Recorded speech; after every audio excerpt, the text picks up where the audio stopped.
감사합니다. 하나님의 말씀 함께 보겠습니다. 하나님께서 우리에게 주시는 말씀은 열왕기상 3장 1절에서 14절까지로 되어 있는데요, 15절까지 읽겠습니다. 열왕기상 3장 1절에서 15절까지 말씀 제가 봉독하겠습니다. 솔로몬이 애굽의 왕 바로와 더불어 혼인관계를 맺어 그의 딸을 맞이하고 다윗성에 데려다가 두고 자기의 왕궁과 여호와의 성전과 예루살렘 주위의 성의 공사가 끝나기를 기다리니라. 그때까지 여호와의 이름을 위하여 성전을 아직 건축하지 아니하였으므로 백성들이 산당에서 제사하며 솔로몬이 여호와를 사랑하고 그의 아버지 다윗의 법도를 행하였으나 산당에서 제사하며 분향하더라. 이에 왕이 제사하러 기브온으로 가니 거기는 산당이 큼이라. 솔로몬이 그 제단에 1,000번제를 드렸더니 기브온에서 밤에 여호와께서 솔로몬의 꿈에 나타나시니라. 하나님이 이르시되 내가 네게 무엇을 줄꼬 너는 구하라. 솔로몬이 이르되 주의 종 내 아버지 다윗이 성실과 공의와 정직한 마음으로 주와 함께 주 앞에서 행함으로 주께서 그에게 큰 은혜를 베푸셨고 주께서 또 그를 위하여 이 큰 은혜를 항상 주사 오늘과 같이 그의 자리에 앉을 아들을 그에게 주셨나이다. 나의 하나님 여호와여, 주께서 종의 아버지 다윗을 대신하여 왕이 되게 하셨사오나 종은 작은 아이라 출입할 줄을 알지 못하고 주께서 택하신 백성 가운데 있나이다. 그들은 큰 백성이라 수효가 많아서 셀 수도 없고 기록할 수도 없사오니 누가 주의 이 많은 백성을 재판할 수 있사오리까? 듣는 마음을 종에게 주사 주의 백성을 재판하여 선악을 분별하게 하옵소서. 솔로몬이 이것을 구하매 그 말씀이 주의 마음에 든지라. 이에 하나님이 그에게 이르시되 네가 이것을 구하도다. 자기를 위하여 장수하기를 구하지 아니하며 부도 구하지 아니하며 자기 원수의 생명을 멸하기도 구하지 아니하고 오직 송사를 듣고 분별하는 지혜를 구하였으니 내가 네 말대로 하여 내게 지혜롭고 총명한 마음을 주노니 내 앞에도 너와 같은 자가 없었거니와 내 뒤에도 너와 같은 자가 일어남이 없으리라. 내가 또 내가 구하지 아니한 부귀와 영광도 내게 주노니 내 평생의 왕들 중에 너와 같은 자가 없을 것이라. 내가 만일 내 아버지 다윗이 행함같이 내 길로 행하며 내 법도와 명령을 지키면 내가 또 내 날을 길게 하리라. 솔로몬이 깨어보니 꿈이더라. 이에 예루살렘에 이르러 여호와의 언약궤 앞에 서서 번제와 감사의 제물을 드리고 모든 신하들을 위하여 잔치하였더라. 아멘. 너무나 잘 알려진 이야기이기도 하고 이 본문에서 굉장히 많은 여러 가지의 교훈도 이야기할 수 있을 것 같습니다. 1,000번제에 대한 이야기도 나눌 수 있을 것 같고요. 하나님께 무엇을 구하느냐에 따라서 하나님께서 오히려 더 많이 주신다는, 어떻게 보면 좀 금도끼 은도끼와도 비슷한, 지혜를 구했더니 구하지 않은 것까지 함께 주시는 그런 것에 대한 교훈도 생각해 볼 수 있을 것입니다. 오늘 저는 이 본문 말씀 보면서 하나님께서 우리들 각 사람들 성도들에게 주시는 소명과 그 소명을 어떻게 우리들이 하나님 앞에 기도하면서 하나님과 함께 이루어 가는가, 그런 것을 좀 함께 좀 생각해 보기를 원합니다. 본문 사건이 있을 때 솔로몬의 나이가 20살 안팎의 젊은 나이였을 거라고 많은 학자들이 얘기하는 것 같습니다. 보통 한번 21살 그때쯤일 거라고 생각들 하는 것 같아요. 이제 갓 20살 넘은 젊은이가 한 나라의 왕이 되었습니다.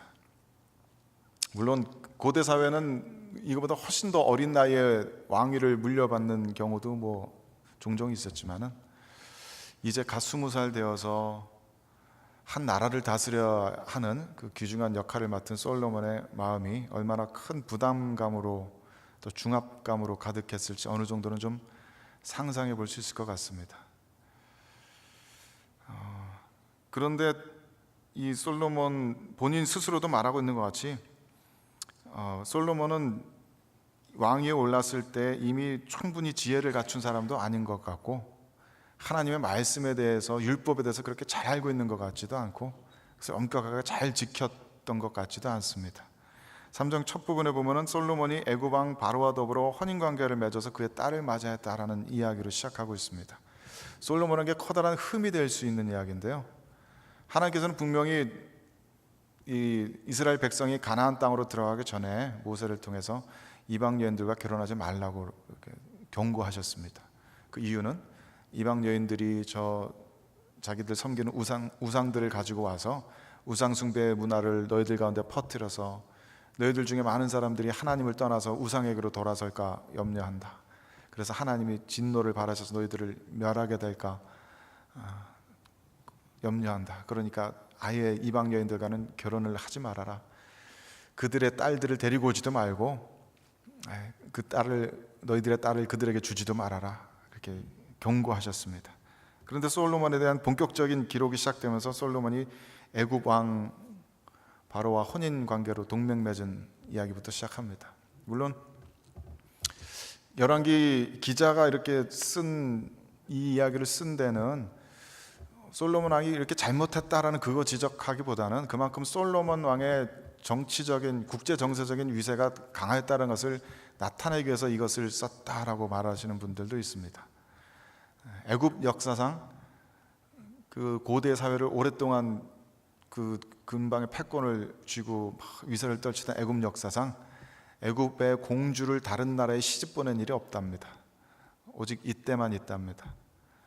애굽 왕이 그렇게 자기 딸을 보내서 솔로몬과 동맹을 맺고 싶어 할 정도로 이 당시 솔로몬은 굉장히 큰 위세를 자랑하고 있었다는 얘기죠.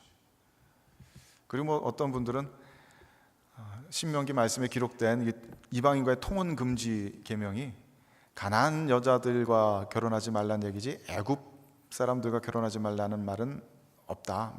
그렇게 말씀하시는 분도 계시는데 저한테는 그닥 설득력은 없는 것 같습니다. 애굽 사람들도 분명히 가나안 사람들보다도 더 고도로 발달된 우상 숭배하는 사람들이고 애굽 여인 데리고 오면은 당연히 그 우상 숭배 문화도 퍼뜨릴 수밖에 없습니다. 또 나중에 열왕기 뒤에 보면은 솔로몬 왕이 자기의 왕궁 다 짓고 나서 지금까지는 왕궁이 없어가지고 언약궤를 모신 예루살렘의 이방 여자도 함께 이렇게 살게 했지만 언약궤에 계신 이 거룩한 곳에 이방 여자 사는 것은 옳지 못하다고 자기 왕궁으로 애굽 바로의 딸을 옮기는 그런 모습이 나옵니다. 본인도 알고 있었던 것이죠. 이것이 하나님 앞에 그리 잘된 일은 아니더라는 것을요. 그리고 그 바로 밑에는 솔로몬 왕이 산당에서 제사 지내는 이야기를 쓰고 있습니다. 그리고 물론 아직 예루살렘의 성전이 건축되지 않았기 때문에 다른 백성들도 다 산당에서 제사하고 솔로몬도 산당에서 제사할 수밖에 없었다라고는 쓰고는 있는데 기브온의 이 산당은 모세가 광야에서 지었던 그 성막을 이렇게 모셔놨던 곳이고 그 성막 가운데 지성소에 있는 언약궤는 이미 아버지 다윗 왕이 예루살렘 성으로 옮겨 놓았습니다. 거기서도 제사 지내려면 얼마든지 지낼 수 있고 하나님의 임재하심을 상징하는 그 언약궤가 있는 곳에서 제사를 지내는 것이 보다 더 하나님 뜻에 맞는 것처럼 보입니다. 그런데 이 솔로몬은 분명히 하나님 사랑하는 마음은 있었지만 하나님의 말씀에 대해서 그렇게 엄격하지도 못하고 하나님께 어떻게 제사 드려야 하는지 어디서 제사 드려야 하는지 그 분명하게 분별하고 있지도 않은 것처럼 묘사되고 있습니다. 솔로몬은 자기가 스스로 하는 말대로 아직 어린아이에 불과합니다. 어떻게 출입해야 될지, 어떻게 나가서 전쟁을 싸워야 될지, 어떻게 들어와서 나라를 다스려야 될지 잘 모릅니다. 왕이 오르는 것조차 솔로몬에게는 쉽지 않았습니다. 배달은 이복 형제의 반역과 이런 적대감 속에서 왕이 올랐고 반대파 사람들을 다 숙청하는 피를 흘려야만 했습니다. 그리고 이제야 나라가 좀 굳건하게 설까? 어떻게 하면 나의 이 나라가 탄탄한 안정감을 누릴 수 있을까? 그것을 굉장히 염려하고 근심할 수밖에 없었을 겁니다.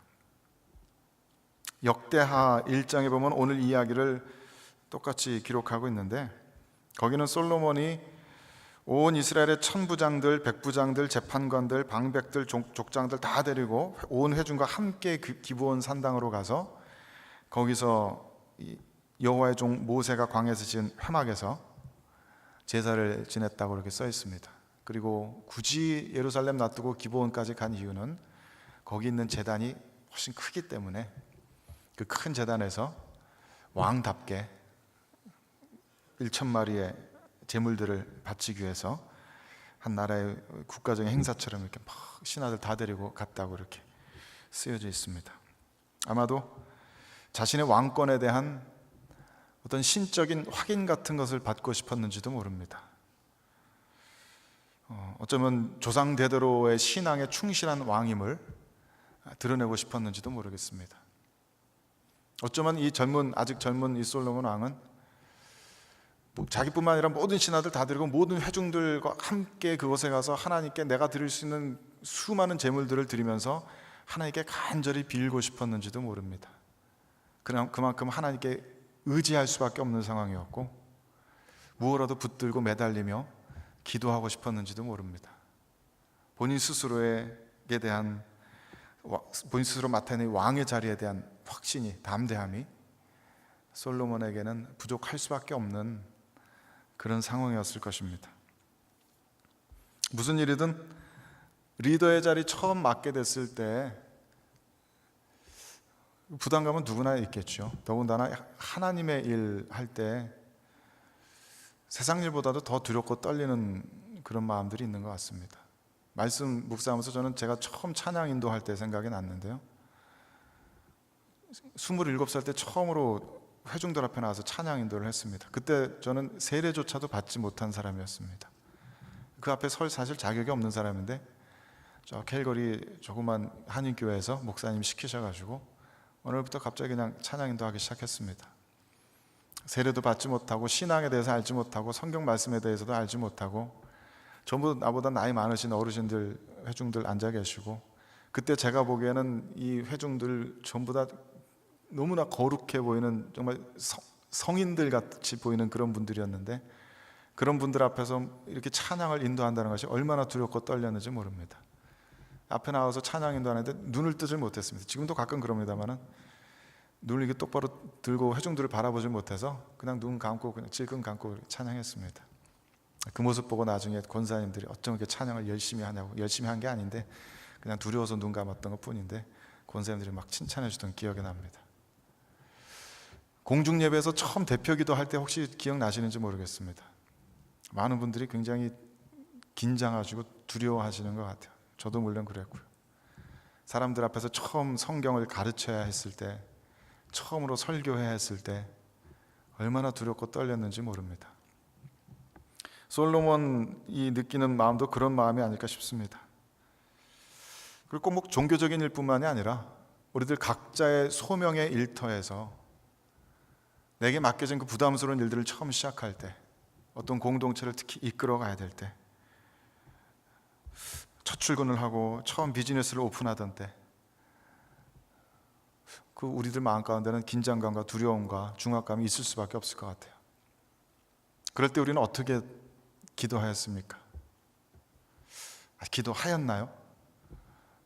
어떻게 기도하고 어떻게 기도하는 것이 옳았을까요? 하나님께서는 그런 우리들의 기도를 어떻게 사용하실까요? 오늘 본문 묵상하면서 이 솔로몬이 자신의 소명의 자리에 앉아서 그것을 놓고 기도하는 가운데 하나님께서 이 솔로몬 주위에서 일하고 계시는 그런 모습을 좀 생각해 볼 수 있었습니다. 첫 번째로 솔로몬이 지혜를 구하는 이 기도는 사실 생각해 보면 명백하게 하나님께로부터 나온 겁니다.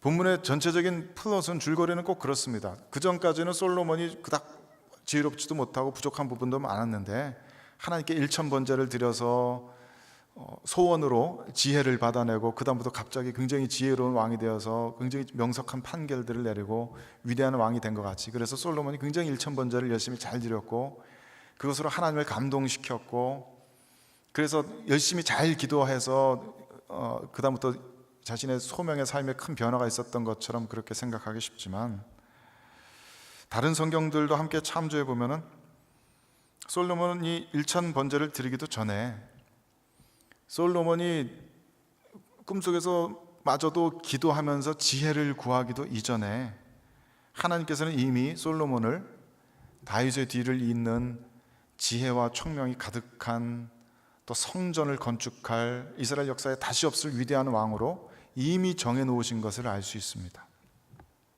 태어날 때부터 그랬습니다. 사무엘하 12장에 보면은 24절에서 25절에 이렇게 써 있습니다. 다윗이 그의 아내 밧세바를 위로하고 그에게 들어가 그와 동침하였더니 그가 아들을 낳음에 그의 이름을 솔로몬이라 하니라. 여호와께서 그를 사랑하사 선지자 나단을 보내 그의 이름을 여디디아라 하시니 이는 여호와께서 사랑하셨기 때문이더라. 솔로몬은 본인은 몰랐겠지만 솔로몬은 태어나기 이전부터 여호와의 사랑을 받기로 작정되고 태어난 자였습니다. 하나님의 호의가, 하나님의 특별한 은혜가 이 사람의 존재가 생기기 이전부터 계획되어 있었습니다. 그리고 역대상 22장 9절에서 12절 말씀에는 다윗이 솔로몬에게 유언의 말처럼 이렇게 들려주면서 내가 너에 대해서 하나님께 받은 예언의 말씀이 있다, 이렇게 들려줍니다. 하나님께서 이렇게 너를 두고 이렇게 말씀하셨다. 보라, 한 아들이 내게서 나리니 그는 온순한 사람이라. 내가 그로 주변 모든 대적에게서 평온을 얻게 하리라. 그의 이름을 솔로몬이라 하리니 이는 내가 그의 생전에 평안과 안일함을 이스라엘에게 줄 것임이라. 그가 내 이름을 위하여 성전을 건축할지라. 그는 내 아들이 되고 나는 그의 아버지가 되어 그 나라 왕위를 이스라엘 위에 굳게 세워 영원까지 이르게 하리라. 그리고 그들을 이어서 다윗은 솔로몬에게 이렇게 축복합니다. 여호와께서 너에게 지혜와 총명을 주사 내게 이스라엘을 다스리게 하시고 내 하나님 여호와의 율법을 지키게 하시기를 더욱 원하노라. 태어나기도 전에 이미 하나님의 사랑을 입은 사람이었고, 왕위에 오르기도 전에 이미 왕위에 오를 것이 정해진 사람이었고, 왕위에 올라서 하나님의 성전을 건축하고 이스라엘을 굉장히 부강하게 이끌면서 지혜와 총명이 가득한 그런 사람이 될 것을 이미 축복받은 사람이었습니다. 하나님께서는 그 모든 것을 이미 정해놓으셨습니다. 솔로몬 본인 스스로만 몰랐을 뿐입니다. 일천 번제를 드렸기 때문이 아닙니다. 지극정성을 다했기 때문이 아닙니다. 일천 번제 가지고 하나님의 호의와 사랑을 따낸 것이 아닙니다. 하나님의 은혜를 가령 소원 들어주기 쿠폰 같은 것을 산 것이 아닙니다.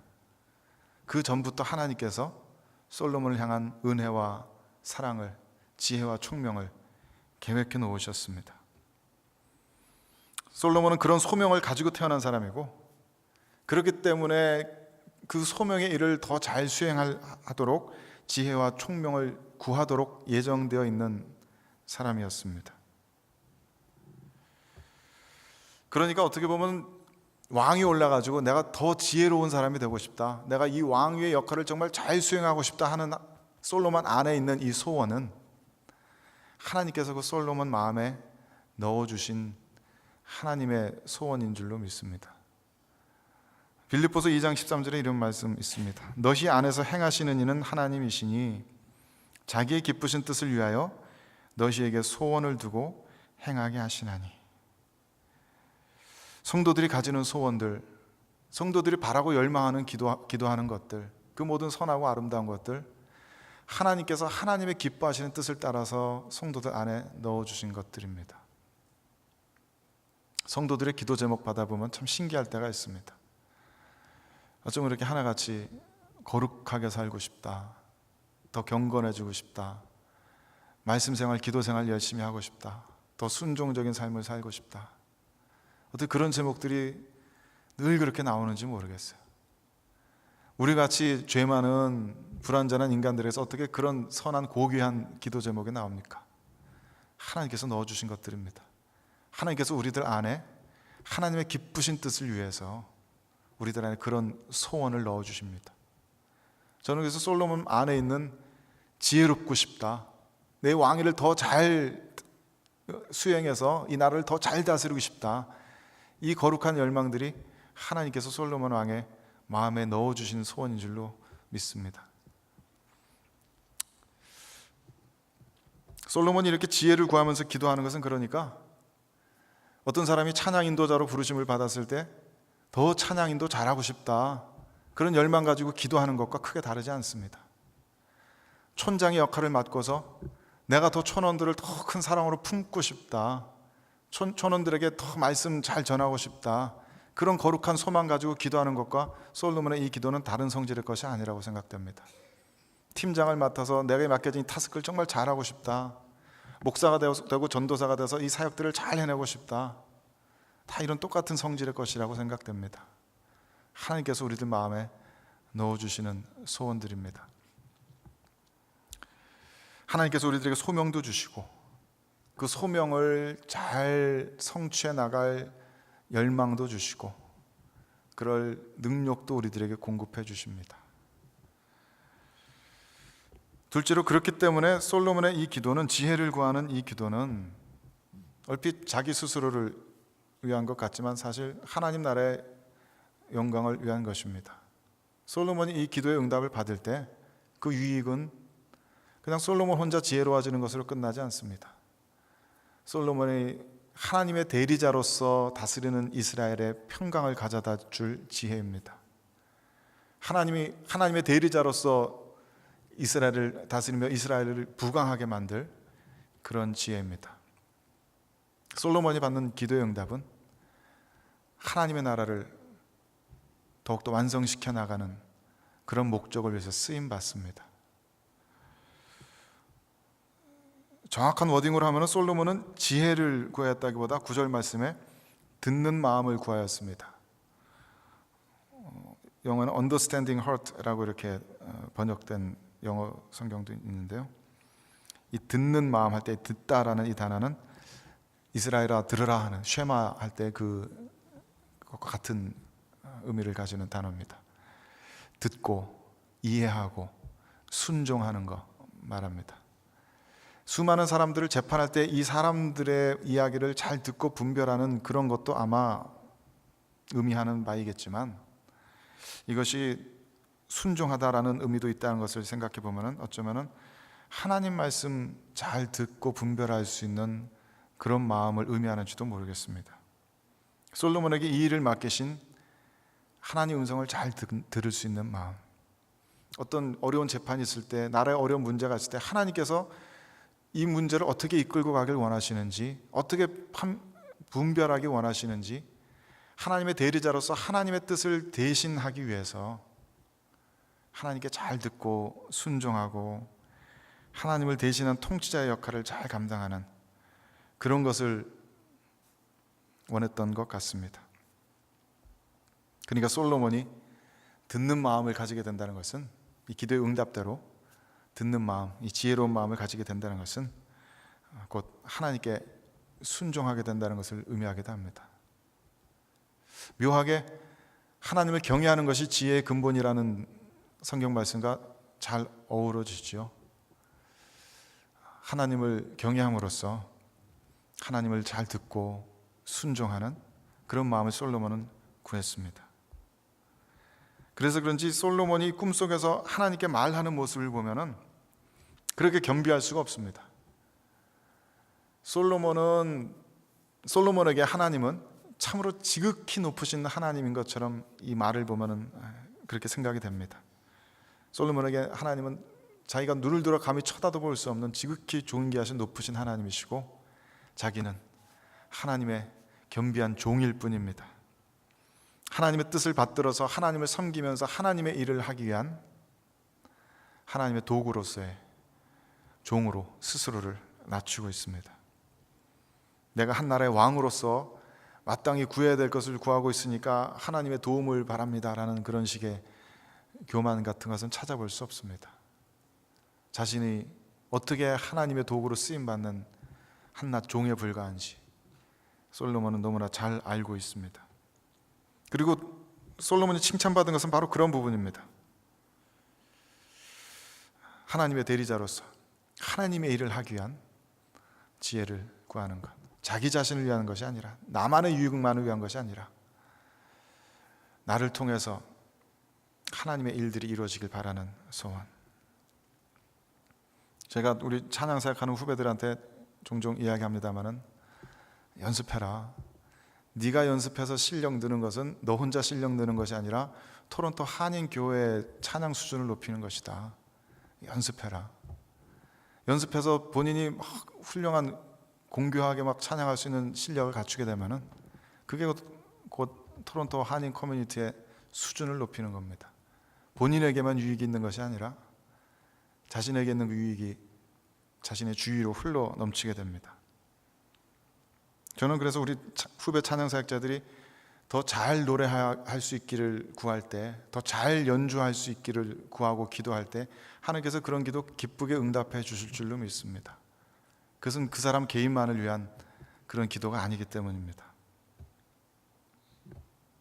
그래서 본문 보면서 그 생각을 많이 했습니다. 하나님께서 솔로몬에게 말씀하시는 것처럼 내가 너에게 무엇을 줄고 너는 구하라. 하나님께서 이 말씀을 우리들에게 하실 때 나는 무엇을 구해야 하는가?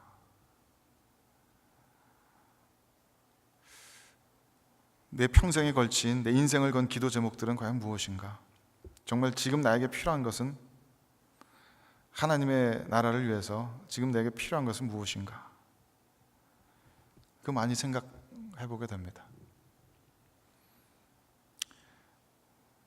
내가 너에게 무엇을 줄고 이런 이야기가 꼭 램프의 요정 지니처럼 네 소원 들어줄게, 소원 말해봐라, 이런 아주 정말 기적 같은 특별한 솔로몬에게만 주어지는 그런 귀한 기적 같은 일인 줄로 생각하기 쉽지만 사실은 그렇지 않습니다. 신약 성경에서 우리는 예수님의 말씀 통해서 이 동일한 말씀을 듣습니다. 주님께서 요한복음 15장 7절 말씀에 이렇게 말씀하십니다. 너희가 내 안에 거하고 내 말이 너희 안에 거하면 무엇이든지 원하는 대로 구하라. 그리하면 이루리라. 이것과 솔로몬 왕이 꿈속에 들은 음성이 뭐가 다릅니까? 마태복음 21장 22절에서 주님께서 이렇게 말씀하십니다. 너희가 기도할 때 무엇이든지 믿고 구하는 것은 다 받으리라. 이 솔로몬이 꿈에서 들은 음성과 뭐가 다릅니까? 마태복음 18장 19절 말씀에서도 진실로 다시 너희에게 이르노니 너희 중에 두 사람이 땅에서 합심하여 무엇이든지 구하면 하늘에 계신 내 아버지께서 그들을 위하여 이루게 하시리라. 주님께서는 우리들에게 무엇이나 구하라고 하십니다. 내가 너에게 무엇을 줄고 너희는 구하라 말씀하십니다. 그리고 사실 예수님께서는 우리가 무엇을 구해야 할지도 이미 다 알려주셨습니다. 주님께서는 제자들에게 이렇게 가르치십니다. 너희는 이렇게 기도하라. 하늘에 계신 우리 아버지여, 이름이 거룩히 여김을 받으시오며 나라에 임하옵시며 뜻이 하늘에서 이루어진 것 같이 땅에서도 이루어지이다. 하나님의 영광을 구하고 하나님의 나라와 의가 이 땅에서 이루어지게 되기를 구하라고 하십니다. 우리들 가운데 아무도 가난한 자가 없이 굶어 죽는 자가 없이 그런 세상을 구하라고 하시고, 우리들이 죄로부터 승리하고 우리 가운데 아무런 죄로 인해서 나눠지는 것이 없고 우리들이 모든 악에서부터 승리하는 그런 세상을 구하라고 하십니다. 이루리라 말씀하십니다. 그것이 우리 모든 크리스찬들이 마땅히 구해야 될 기도이고 우리 모든 크리스찬들이 바라보아야 할 비전이라고 믿습니다. 예수님께서 그런 세상을 우리들에게 미리 보여주셨고 제자들에게도 이런 세상을 만들어가며 살라고 말씀하셨습니다. 그 말씀을 따라서 우리는 각자의 소명의 일터에서 더욱더 디테일하게 나의 소명을 더 충성스럽게 이루기 위한, 그래서 나에게 필요한 것들을 하나님께 구합니다. 찬양 사역자는 아름다운 찬양 올려드릴 수 있는 재능을 구하고, 설교하는 자는 진리의 말씀의 영감들을 구합니다. 목양하는 이들은 그리스도의 사랑의 심장을 구하고, 교회 바깥에서 의사는 병 고칠 수, 환자들을 돌볼 수 있는, 고칠 수 있는 능력을 구하고, 정치가들은 국가를 지혜롭게 잘 다스릴 수 있는 그런 능력을 구합니다. 그러면 하나님께서는 마치 전쟁터의 헤드쿼터 본부에서 각 전쟁터에 보고품 보내주시듯이 각 성도들이 각자의 소명의 일터에서 그 영적인 전쟁터에서 구하는 것들을 공급하여 주십니다. 지혜를 구하는 이에게 꾸짖지 아니고 후히 지혜를 주시고, 용기를 구하는 이에게 용기를 주시고, 사랑을 구하는 이에게 사랑을 주시고 진리에 대한 이해를 구하는 자에게 지혜를 주십니다. 그렇게 우리의 기도는 주님의 마음에 합한 기도가 됩니다. 주님의 일을 이루어드리는 그런 기도가 됩니다. 우리가 목사가 되고 전도사가 되고 찬양 인도자가 되고 촌장이 되고 팀장이 되고 또 부모가 되고 직장인이 시민이 되어서 자신의 일을 정말 잘 해낼 수 있기를 구하는 것 그 자체가 하나님께로부터 말미암는 아름다운 소원인 줄로 믿습니다. 그리고 그런 기도의 응답을 받는 것이 하나님 나라에 큰 유익이 되는 줄로 믿습니다. 솔로몬이 하나님의 대리자로서 왕으로서 하나님의 나라를 다스릴 지혜를 구한 것처럼 우리들도 각자의 소명에 따라 우리의 소명을 감당할 수 있는 은사들을 구합니다. 그리고 마지막으로 하나님께서는 그런 우리들의 기도에 응답하십니다. 12절 말씀에 내가 네 말대로 하여 너에게 지혜롭고 총명한 마음을 주노니 이렇게 되어 있습니다. 원문에는 완료형으로 되어 있답니다. 그래서 그 의미를 직역하자면, 영어로 번역하자면 I am doing according to your words. Right now I give you. 하나님께서 말씀하시는 그 순간에 너에게 지혜롭고 총명한 마음을 준다라고 말씀하시는 그 순간에 지혜롭고 총명한 마음이 진짜로 솔로몬 왕에게 흘러들어가는 것처럼 하나님께서는 그렇게 말씀하십니다. 솔로몬이 꿈속에서 보았을, 느꼈을 그런 것들을 이렇게 상상해 봅니다. 솔로몬이 머리를 조아리고 하나님께 아뢰고 지혜를 구할 때 하나님께서 이렇게 말씀하십니다. 내가 네 말대로 지혜롭고 총명한 마음을 주고 있다. 하나님으로부터 지혜가 솔로몬의 영혼으로 흘러 들어옵니다. 지혜뿐만 아니라 구하지 않은 부귀와 명예까지도 솔로몬의 영혼 가운데 흘러 들어옵니다. 지혜의 근원 되시는 하나님으로부터 하늘에서 폭포수 물이 쏟아져 내리는 것 같이 솔로몬에게 부어집니다. 그리고 솔로몬은 꿈에서 깹니다. 얼마나 황홀한 기분이었을까요? 꿈에서 하나님 만나본 일이 있으신지 모르겠습니다. 저는 꿈에서 하나님을 만나뵌 일은 없고 하나님의 어떤 일들을 이렇게 하나님께서 가령 종말의 모습을 보여주신다든지 그런 것들은 있었는데 10년, 20년이 지나도 생생하게 안 잊혀집니다. 가장 최근에 꾼 꿈은 5, 6년 전인 것 같은데요. 굉장히 추상적인 꿈이었습니다. 제가 어떤 책을 들여다보고 있는데 하나님의 임재하심이 막 덮이면서 그 책 안에서 우주의 진리들이 어떻게 뭐라고 표현해야 될지 모르겠는데 그 진리들이 막 이렇게 풀어 헤쳐지면서 저한테 이렇게 막 깨달아지는 것 같은 그런 꿈을 꾸었습니다. 그게 주일날 아침이었는데 아침에 눈을 뜨고서 화장실 가려고 가다가 잠깐 그 꿈을 까먹었습니다. 화장실 앞에 탁 서는데 갑자기 그 꿈이 생각이 다시 나면서 하나님의 임재하심에 대한 감각이 압도적으로 짓누르셔서 화장실 들어가려다 말고 그 앞에서 무릎 꿇고 한참 눈물을 흘리며 기도했던 기억이 납니다. 너무 황홀했습니다. 그 감각을 잊고 싶지 않았습니다. 10몇 년 전에 종말에 대한 꿈을 꾸고 나서 위에서부터 새 예루살렘 성이 이렇게 내려오는 모습을 보았는데 어떻게 말로 형언할 수 없이 아름다웠습니다. 시티라고 말하기보다 어떤 모르겠습니다. 빛나는 광채 같은 것이 확 열리면서 위에서 쏟아져 내려오는데 그 꿈을 꾸고 나서 그날도 주일 아침이었습니다.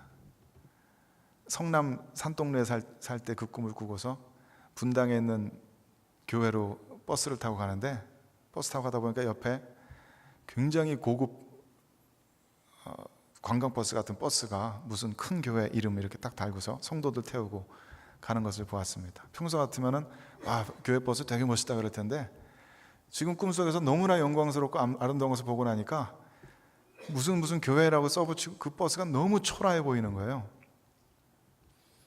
그리고 교회를 갔는데 그때 제가 다니던 교회는 피자헛 지하에 있는 조그만 교회였습니다. 지하로 계단 이렇게 내려가서 교회 간판을 보고 교회로 들어가려고 하는데 막 눈물이 나올 정도로 교회가 너무 초라합니다. 그 교회가 세속적인 시각에서 뭐 평수가 작고 그 얘기가 아니라 이게 얼마나 하나님 나라의 그 영광스러운 아름다운 것들이 아주 보잘것없는 모조품에 지나지 않는지 그게 이렇게 막 깨달아지는 것 같은 거예요. 우리가 이 세상에서 느끼는 하나님의 나라에 대한 그 모든 것들이 얼마나 초라한 것인지 그런 감각이 그 아침까지 남아있어서 지금도 기억에 생생합니다. 솔로몬이 꿈에서 깨고 나서 얼마나 황홀했을까요? 꿈에 하나님을 만났습니다. 하나님의 음성을 듣고 하나님에게로부터 지혜를 선물 받았습니다. 다른 그 전에도 후에도 이런 인간이 있을 수 없는 놀라운 부귀와 영광을 받았습니다. 솔로몬 참 행복했을 것 같아요.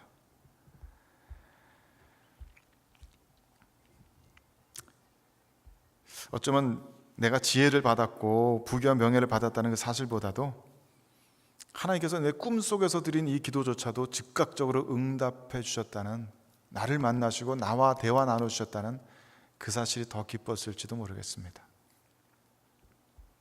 예전에 한국에서 회사 다닐 때 성남 산동네에서 여의도까지 버스 타고 전철 타고 뭐 1시간 반 해가지고 출퇴근했던 적이 있었습니다.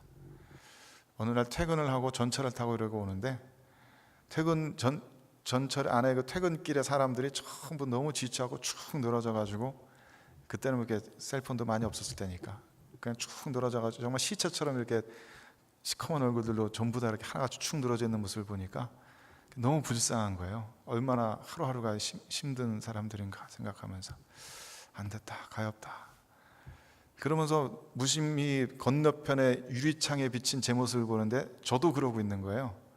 제 모습도 사람들과 다를 바 없이 쭉 피곤함에 지쳐서 늘어져 있는 거예요. 그래서 왠지 창피하기도 하고 예수 믿는 사람이 이러면 안 될 것 같기도 하고, 그래서 기도를 했습니다. 하나님, 지금 너무 피곤하고 힘든데 저를 위로해 주세요. 제 마음을 기쁘게 해주세요. 그때는 제가 참 믿음이 좋았기 때문에 기도를 하고 나서 기다렸습니다. 위로해 주시기를, 기쁨이 차오르게 해주시기를. 그리고 이러고 기다리니까 정말 이렇게 차오르더라고요. 이렇게 기쁨이. 설교 준비하다가 그때 생각이 문득 났어요. 그땐 참 순수하게 기도했구나. 요즘은 그렇게 즉각적으로 하나님께서 응답해 주시리라는 믿음을 가지고 기도하지 않는 것 같은 제 모습을 발견하게 됐어요. 기도를 드릴 때, 지혜를 주십시오 기도를 드릴 때, 그것이 정말 하나님 마음에 합한 기도라면 하나님께서는 이렇게 즉각적으로 응답해 주실 겁니다. 그리고 주님께서 우리들에게 믿음을 가지고 기도하라고 가르쳐 주십니다. 누군가 미워하는 사람이 있어서 하나님, 제 마음에 이 미움을 없애주세요라고 기도 드릴 때 하나님께서는 즉각적으로 그 기도를 응답하지 않으실 이유가 없습니다. 하나님께서 제 마음에 사랑의 은사를 충만하게 채워주시옵소서라고 기도 드릴 때 하나님께서 그 기도를 즉각적으로 응답해 주지 않으실 이유가 없습니다. 기도 드리고 나서 솔로몬의 꿈속에서 솔로몬에게 즉각적으로 응답하시는 그러한 하나님의 모습을 이렇게 머릿속으로 구체적으로 상상해 보면 참 도움이 좀 될 것 같다는 그런 생각이 들었습니다.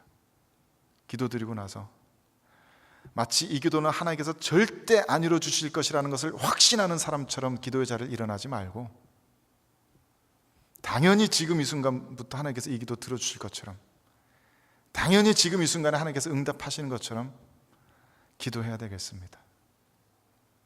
하나님께서는 지금 이 순간에 나를 변화시키시고 나를 새롭게 하시고 내 안에 훌륭한 아름다운 은사들을 부어주시고, 하나님께서 하나님의 능력에 닿는 이 세상 모든 것들을 지금 이 순간에 변화시켜 주신다. 분명히 솔로몬은 꿈에서 깨고 나서 자기가 그 지혜를 받았다는 것을 믿었습니다. 생각해보면 이상한 일이에요. 꿈을 꿨을 뿐입니다. 분명히 그 전에 솔로몬은 그닥 지혜로운 사람이 아니었습니다.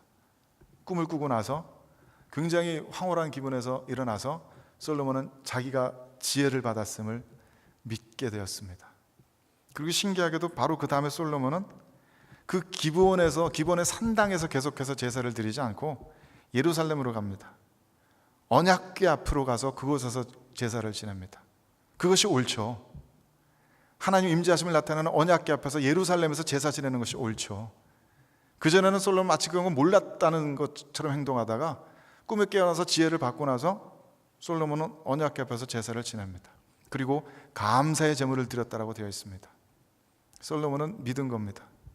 하나님께서 자기에게 지혜를 주셨다는 것을. 그리고 그 다음에 기록은 16장 이후의 기록은 정말 솔로몬이 얼마나 지혜로워졌는지를 설명하고 있는 기록들입니다.